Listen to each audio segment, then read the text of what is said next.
हमारे जीवन की उन्नति में अरविंद हमारे साथ है।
परम पूज्य को ऐसी सुंदर साज गुरुदेव एवं समस्त साधुओं के चरणों में मेरा सत्संग नमन वंदन।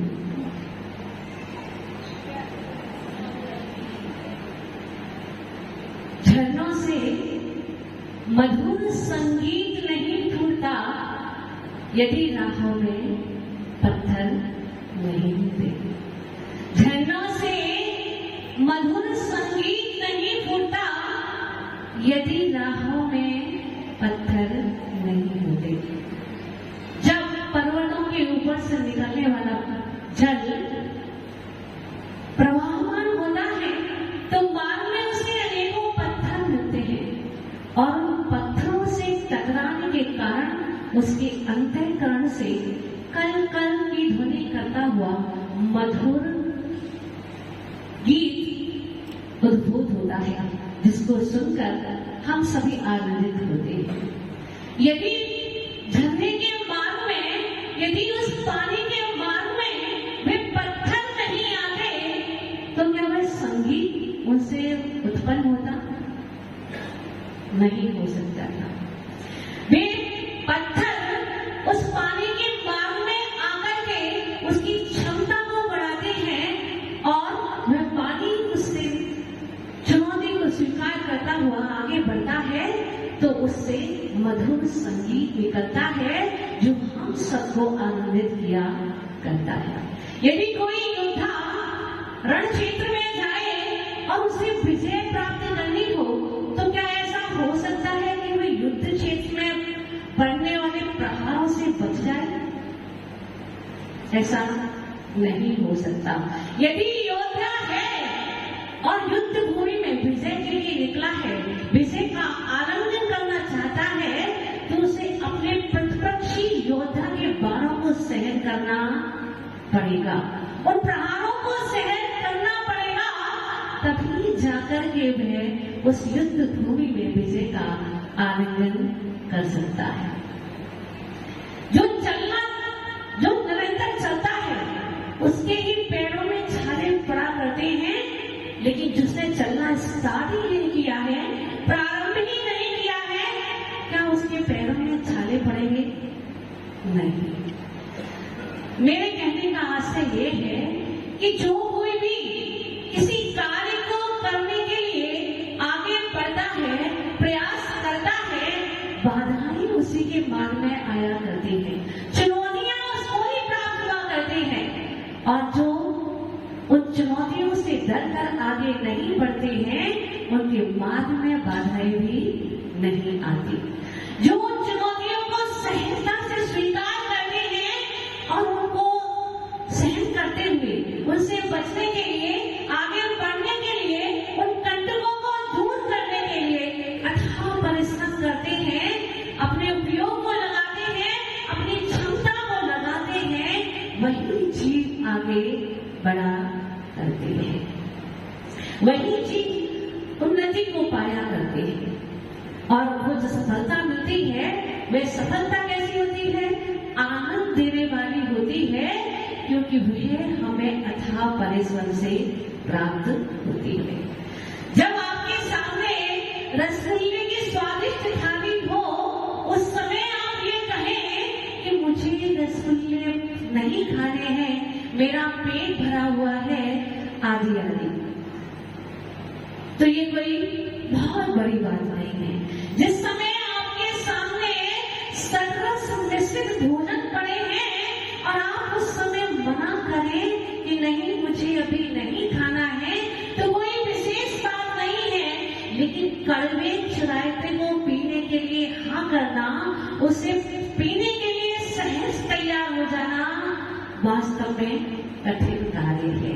जिस समय आपके पीछे सैकड़ों लोग भाग रहे हो, चारों तरफ आपके नाम के जय जयकारे हो रहे हो, सब लोग आपको पूछ रहे हो, आपका सम्मान कर रहे हो, उस समय ये कह देना कि मुझे सम्मान नहीं चाहिए, मैं सम्मान नहीं कराता हूं, ये बहुत आसान बात है। लेकिन जिस समय आपकी लोग उपेक्षा कर रहे हो, आपसे दूर भाग रहे हो, आपकी निंदा कर रहे हो, आपके मार्ग में कांटे ही कांटे पड़े हो, उस समय उस मार्ग पर सहजता से आगे बढ़ना बहुत कठिन हुआ करता है। रानी सीता आज भारत की नारियों में एक महत्वपूर्ण स्थान प्राप्त करती है। क्यों? कि उसने उस मार्ग को चुना जो कांटों से भरा हुआ था। 14 वर्ष का वनवास किसको मिला था? राम को। 14 वर्ष का वनवास श्री राम को मिला था, लेकिन सीता ने अपने पति का अनुसरण करते हुए किस मार्ग को चुना? उस वन के कंकरीले मार्ग को चुना। नई नई शादी हुई थी, आकर के बहनों में कुछ दिन भी शांति से नहीं रह पाई थी कि पति को वनवास हो गया। और उसने क्या किया? उसने उस मार्ग को सहजता से स्वीकार कर लिया। वो चाहती तो राजमहल में कोमल फूलों की सैया पर शयन कर सकती थी, लेकिन उसने मार्ग में कथीले कंकड़ पत्थरों पर सोना अधिक उचित समझा। वो चाहती तो महल में रहकर स्वादिष्ट भोजन कर सकती थी, लेकिन उसने वन में उगने वाले कंदमूलों को अपना आहार बनाया। वो चाहती तो आराम से बड़े आनंद के साथ राजमहल में निवास कर सकती थी, अपने परिवार के साथ रह सकती थी, सुख सामग्री का भोग कर सकती थी, लेकिन उसने उस सब को छोड़ करके उस कंकरीले मार्ग को अपनाया। और क्या हुआ? आज वह बहुत सम्मान के नाम से पूरे भारतवर्ष में, पूरे विश्व पटल पर जानी जाती है। तो कठिनाइयां सबके मार्ग में आती हैं, चुनौतियां सबके मार्ग में आया करती हैं, लेकिन वो बिरले ही पुरुष हुआ करते हैं जो उन मार्ग पर आसानी से चलते हैं। मरुभूमि जब कमट ने अपनी ही भाभी के साथ अनाचार किया, दुराचार किया और जब उसको राह से निकाल दिया गया, तो मरुभूमि ने क्या किया? वो जानता था भाई गलत है, लेकिन फिर भी उसने उसका आदर किया, उसको स्वीकार किया और क्या कहा कि गलतियां तो सबसे हो जाया करती हैं, भाई तू चल और मेरे साथ लौट चल। उसने फिर भी उसकी गलतियों को माफ कर दिया, है ना? फिर भी कपट ने क्या किया? अपने बैल को नहीं छोड़ा। और वह बैल कहां तक चला? भगवान पार्शनाथ के जीवन तक। भगवान पार्शनाथ जब ध्यानारूढ़ थे, तब भी उस कपट ने उपसर्ग किया और उस समय भी भगवान पार्शनाथ ने वो उपसर्ग को बड़े सहनशीलता से सहन किया, बड़े ही साहस के साथ सहन किया। और उसका परिणाम क्या हुआ कि उन्होंने अपने समस्त कर्मों को नाश करके मोक्ष को प्राप्त किया।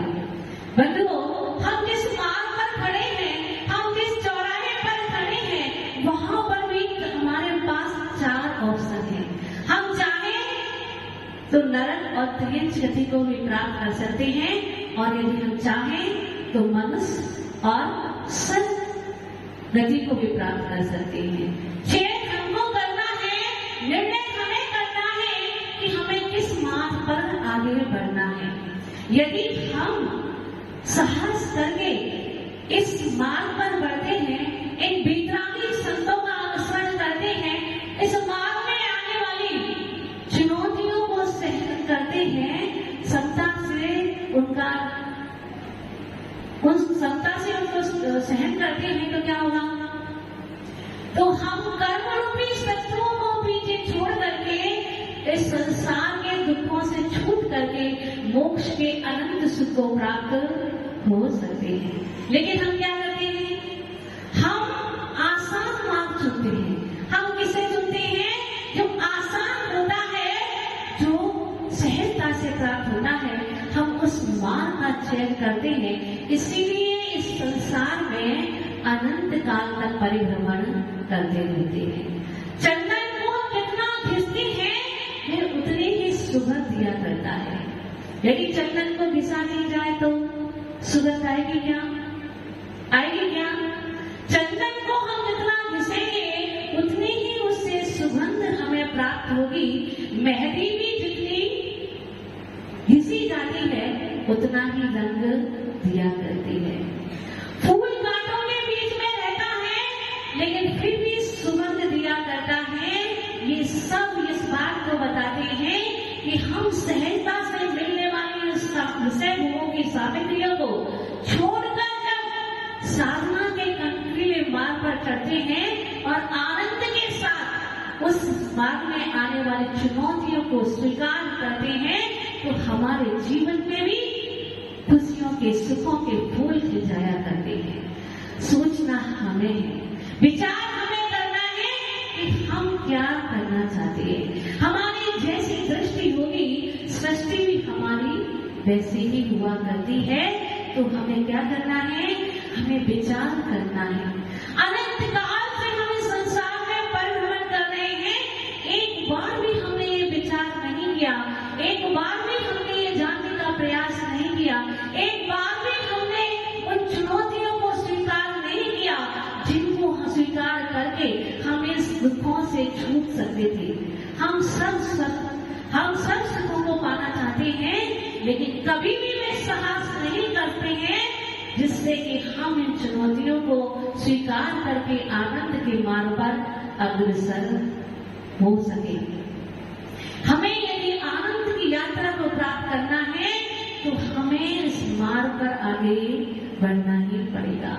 हम बहुत पुण्यशाली हैं, हम बहुत भाग्यशाली हैं जो हमने एक इंद्रिय, दो इंद्रिय आदि पर्यायों को छोड़कर आज पंचमी पर्याय को प्राप्त किया है, निरोगी शरीर को प्राप्त किया है, स्वस्थ शरीर को प्राप्त किया है, मन पाया है, पर्याप्ति प्राप्त की है, गुरुओं का सानिध्य प्राप्त किया है, लेकिन फिर भी हमारे अंतस में वह कंपन नहीं हो रहा है, वह अनुभूति नहीं हो रही है, वह वेदना नहीं हो रही है, तो क्यों हम इस संसार में पड़े हैं।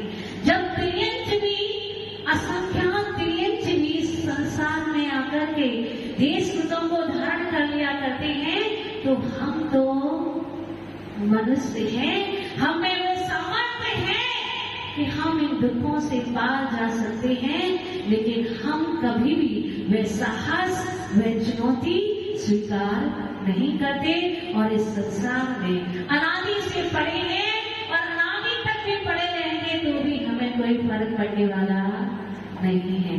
चाहते तो सुख है, लेकिन सुख की प्राप्ति के लिए कोई भी उपक्रम, कोई भी पुरुषार्थ नहीं करते हैं।